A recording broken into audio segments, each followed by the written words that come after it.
Hello, welcome to Netflix. Uh-oh, what did I say? They're coming. I gotta go. Yes, sir, yes, sir, yes, sir. What the fuck am I talking about?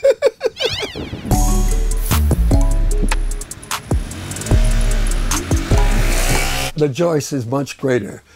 Netflix has got a lot of films, not this many films. Look at this room. This is incredible. The range of movies that are available, which you don't get if you stream. Everybody come down to the shop. What's the address? I mean, when this ends, I hope they put up the address, so you turn up here, buy them. What the fuck am I talking about? The great woman director of all times, Lina Wertmüller. She died only a couple months ago, which is very sad, but I got to meet her before she died, and her films are so strong.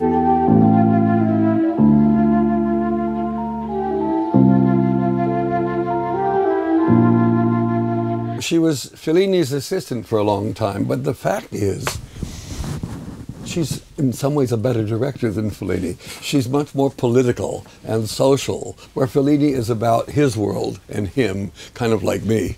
She's really social, and she's got very strong political ideas and a great sense of humor. It's an incredible film, and it's, takes place in World War II. And it's got some of the funniest scenes in a concentration camp you've ever seen.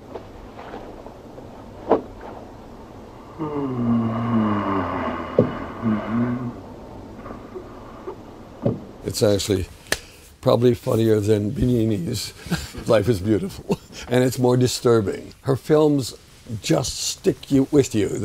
They twist you because they're funny and they're horrific, they're sad, they're beautiful. You just don't know where you're going. And I love this woman, and she's unfortunately now no longer with us, but her films are. What other movies from her would you recommend? They must try to see Swept Away.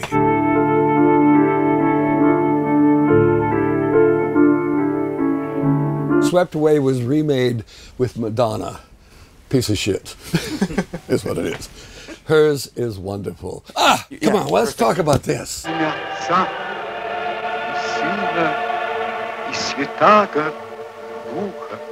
This is the most dangerous film ever made because, you know who watched it too many times when he was young? A little man called Poutine. And that's why we have to blame Sergei Eisenstein for the problems in Ukraine right now. Films are dangerous. You have to be very careful what you say when you make a film, especially if you've got a guy like Putin watching them. Uh-oh, what did I say? They're coming. I gotta go. Thank you for this. I mean, Caligari and Metropolis are probably responsible for Brazil. German expressionist filmmaking. I was completely obsessed with it. I love the darkness in them, the shadows. Half the information is obscured, which makes it more powerful because it gives you room for your imagination to grow. You fill this dark space. And I just loved the angles. It was what got me going, working with wide-angle lenses. It got me shooting from here, shooting from there, these weird positions, because in a way a perfect transition for a former cartoonist to move into movie making, because cartooning is about grotesqueness, twisting, changing, pulling things out of shape, and yet the shapes are still recognizable. They're also theatrical, and I've always loved theater, and I think my films are more theatrical than cinematic half the time. I love theatricality because it says this is not normal, this is not real, this is an abstract version of things. And that's what I like, because films are not real. This is real standing here, except what you're seeing is not real. I'm not really with you. Anyway, let me get out of the way. The real thing is what you have to live daily. And that's why we make movies, because your life is boring. And we're trying to make it a little bit more entertaining and fun for you. That's what we're doing. This is a very strange choice. I saw this film once, and I probably have forgotten what it really is. It's about a foot fetishist. I don't really need to talk about it. I just think go and find it for yourself. Be surprised. Don't be influenced by my opinions. That's the important thing. He actually saved my ass when it came to doing Dr. Parnassus, when Heath Ledger died in the middle of the shoot, because everybody was pressuring me to find another actor to play the part. And I said, there's no one guy who could do what Heath could do. And so I ended up getting Johnny Depp, Colin Farrell, and Jude Law to play the character every time he goes through a mirror. But it was Buñuel that led me down that path. And I can't remember the name of it. You're going to tell me, aren't you? What's the one where two women are playing the same? This is a stupid shop. They don't know what they got here. Isn't that Obscure Object of Desire? Yeah, Obscure Object of Desire, exactly. It's a great shop with great people working here who really know what they're selling. Two women were playing the same part. And I thought, well, if Buñuel can do it, I can do it with 3 actors. He was better. He only needed 2. Oh, God. Look, wasn't this the Gran Bellezza? Is that the name of this movie? The Gran Bellezza by Sorrentino?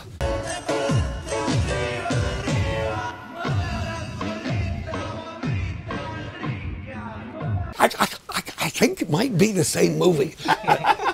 Here's what happened to me. For whatever reason, I put my DVD of La Dolce Vita on and watched it. Coincidentally, 2 weeks later, La Gran Bellezza came out.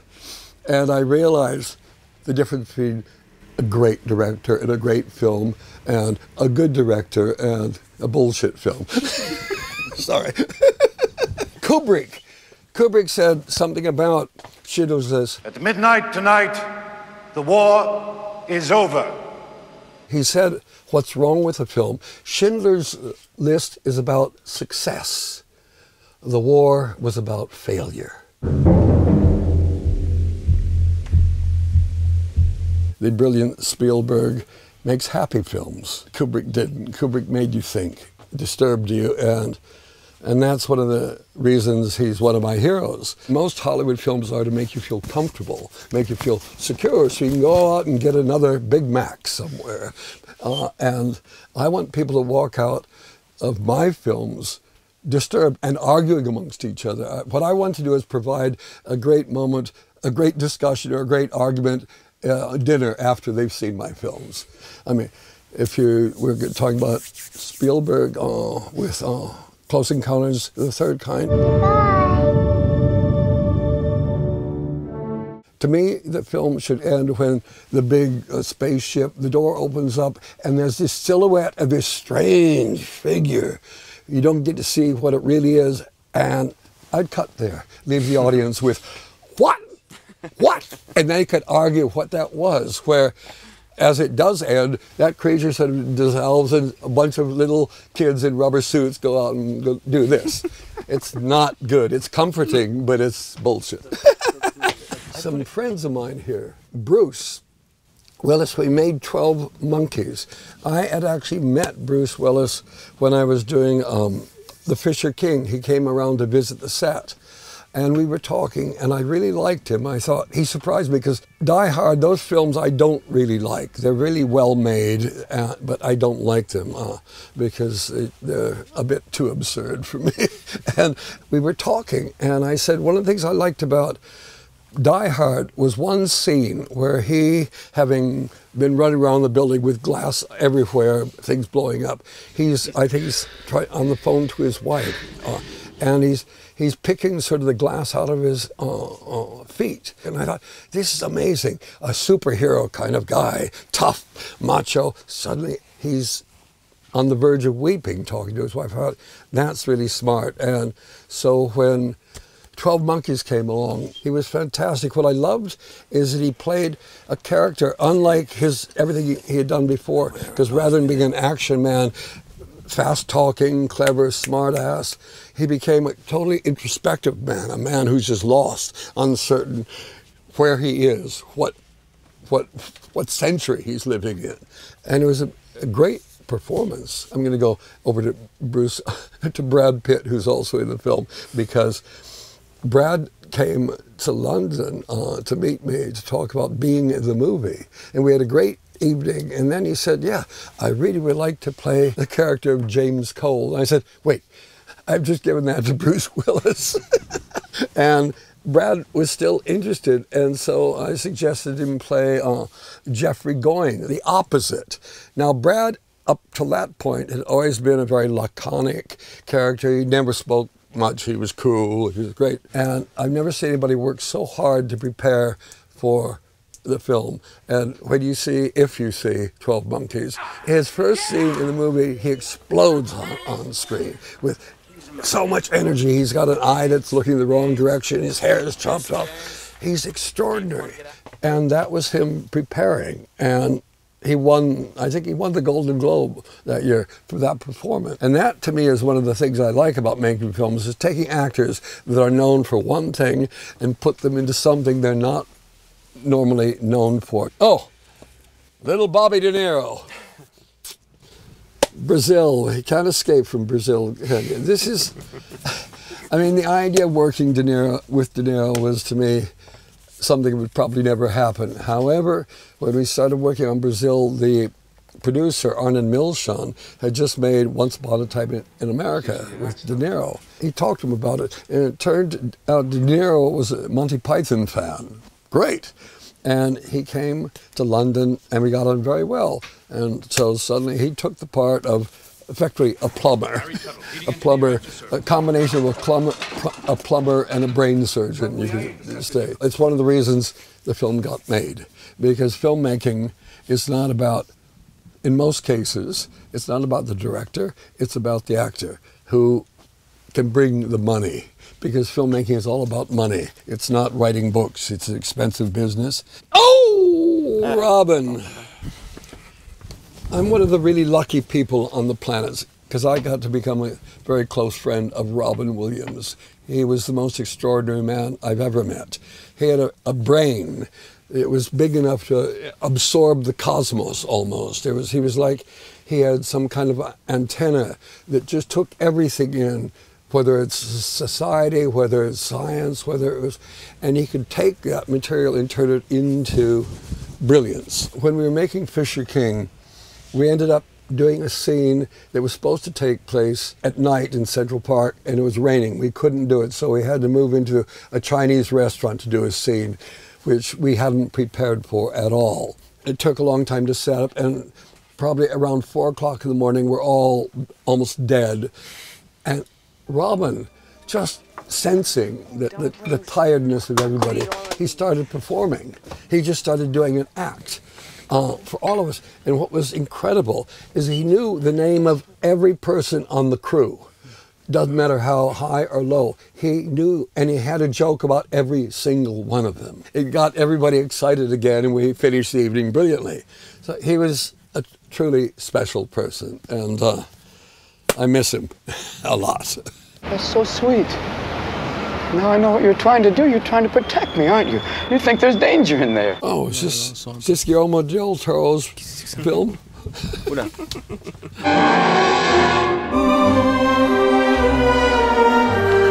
No, he did one about water. Guillermo's a good friend. Guillermo's brilliant. I've never been in a film of monster movies, quite honest. No. Well, sometimes a rabbit can be a monster too. Ah, that's easy. Rabbits are easy to monsterize. You just sprinkle a bit of blood on their nice white fur and let them go. And in fact, the monster in Monty Python, The Holy Grail, the killer rabbit, most of it was a hand puppet. So it's easy. So we got a little sweet little monster down there, and suddenly, he jumps, and we're just making sure you don't see the operator's arm. He comes in. Who's this guy? I wonder. For me, the idea of actually working with Sean Connery was something I had never imagined. When Mike Palin and I wrote the screenplay for Time Bandits, we had a moment in there where the Greek warrior removes his helmet to reveal himself as Sean Connery or an actor of cheaper stature. And it was done as a joke. And the producer, our manager, was playing golf with Sean Connery in Hollywood one day, and he mentioned the idea of this script to him. And Connery turned out to be a big Monty Python fan. And he said yes. And suddenly I'm working with Sean Connery. Yes, sir, yes, sir, yes, sir. This is one of the few movies I get a special thanks on, which is very sweet. I was in the Sundance Institute, where they bring in young filmmakers who are just starting out to work with more professional filmmakers and learn. I was there with Stanley Donen, Volker Schlondorf, and myself. We were the professionals. Now, there was this one guy who had been there already a week before we came in and had been treated very badly by the professionals before, because they didn't understand his ideas, and he gave us the script, and I read it, and I thought, God, this is good. This is an incredible script, amazing writing, great characters, and I became this guy's friend and said a few nice things to him and encouraged him, because he was very depressed at the time. And I said, no, you've got to do it. And it was Quentin Tarantino. And so I get a special credit for this. He was working on Reservoir Dogs with Tim Roth, where he met at the festival, was shooting a scene that is in the film, and it was just too many shots. It was like a young guy, every angle possible for this scene. And I said, you don't need all that. Come on, Quentin, you can do that in one shot, really. And I said, what you really need is to get a lot of really good people around you who know what they're doing and listen to them, but make them listen to you as well. Then he made Reservoir Dogs, and an incredible film. It just exploded. You wanna fuck with me? I'll show you who you're fucking with. You wanna shoot me, you little piece of shit? Go ahead, take a shot. Fuck you, White. I didn't create this situation, I'm dealing with it. You're acting like a first-year fucking thief. He knows every film that's in this room. He knows them backwards and forwards. And so what he does, he takes all of these scenes, these elements that we all know usually and appreciate, but he twists them and turns them into something new and amazing. I remember he sent me the script of Django before he shot it. And it was one of those scripts you read, you just almost weep because it's so good. And you feel, it's a strange combination of feeling very comfortable because you're in a world with situation you have experienced in other films, but he's then surprising you each time. You think you're going there with that scene, he goes there. And it's amazing work. He's incredible. So I know a lot of people don't like him. Well, that's their problem. Sorry. He's a technically brilliant filmmaker. I just think he cheats, because basically what his films, they start out intelligent and then they become just a video game, is what I feel. Sorry. I was really into it, the way he set it up beautifully. Everything was going well, and then suddenly we get into these ridiculous chases that have nothing to do with gravity, with physical strength, nothing. They have to do with video games. And it worked. The film was a huge success, but it bothers me. This is my problem with the big special effects films. It's like gravity doesn't really exist. When I see Johnny Depp sword fighting on the spar of a pirate ship, there's no gravity. There's not even any slipperiness. This is impossible. And I don't like superhero films. Why do we need to have super qualities to do anything? Why can't we just be incredible human beings? And that, to me, makes more interesting films, where it's real people with real limitations somehow succeeding, overcoming the problem. That's interesting. But when you've got all these wonderful superpowers, that's easy. But what about the interpretation of Heath Ledger on this one? Because it happened quite at the same time of yours, right? Yeah, I know. This is painful now. Now you know how to hurt a guy. We were working together, so I was seeing him several times a week. He'd come away from the set just laughing, saying, "You won't believe what I just got away with." And he was just giggling, having just so much fun, being free to play. And that's all he was doing. And that was what was so disturbing to read, how the press said, playing the Joker made him go crazy and destroyed him. It's bullshit, absolute bullshit. Well, if he was still alive now, there was no question he would be the greatest actor of his generation. He had unlimited talent. I have always found it was difficult to realize how young he was the whole time. And so he actually, in my way of thinking, he died an old man, is what I think. This is a piece of shit movie. I don't know why people make movies like this.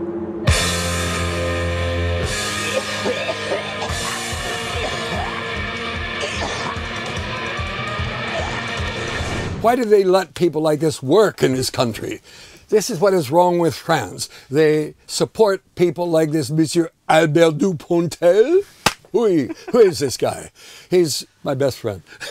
It's who he is. He's seduced me into making a fool of myself in at least 3 of his movies. When I first saw Bernie, I was blown away. Again, here was somebody taking a situation that is really difficult and you shouldn't find it funny. And he made it hysterical. And it's dangerous. It's crazed. It was, I was blown away. And so I had to make him my friend. And this film, which I was with him last night at dinner, and we're talking about the Anglo-Saxon reviews have not been great for this film.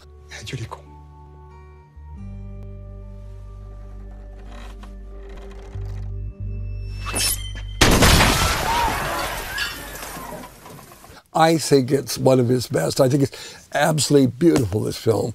It's poetic, it's funny, it's sentimental. He does what I can't do. He is more sentimental than I, but he makes it funnier than anybody else. He never falls into the trap of please, please love the characters. You do love them, but they're treated like slapstick characters. It must be very dangerous being in his movies. You get hit, dragged, run over, all these things. But I particularly like Adieu les cons. I think it's just so wonderful. He now is the one that I'm saying, can you teach me how to make movies, Albert? You are the master. Please, let me be in another movie and teach me some more. He's a fucking great actor. I mean, when he was in Jean-Pierre Genie's film, The Long Holiday, The Long Vacation, whatever it was, I didn't recognize Albert for almost the entire film because he is a superb actor and just disappears into it. But technically, he's brilliant. The things he's doing with the camera just amazes me in every film. He's literally, I do want him to teach me how to make films. Pinocchio was the film, I was a child when I saw it, and it just completely blew me away. Hey! You laugh like a donkey. To me, there's never been a better Pinocchio. I know people have made Collodi's version, but none of them have been as good as this. The artwork is so stunning. And Disney then was pushing the technical boundaries beyond what anybody had done before. And I love this film. It's always on my top 10 list. South Park is wonderful because it is so crude. It's almost the opposite of this, where this is artistically stunning. This is crap. It's just brilliantly funny. They're great characters. They're bold, and they do things that nobody else dares to do. They're pushing the boundaries of what is acceptable, and they're making it acceptable. I love them. They're fantastic. Nobody else counts. Worries in the past. Could it be that you are free at last? Perfect. Well, thank you very much.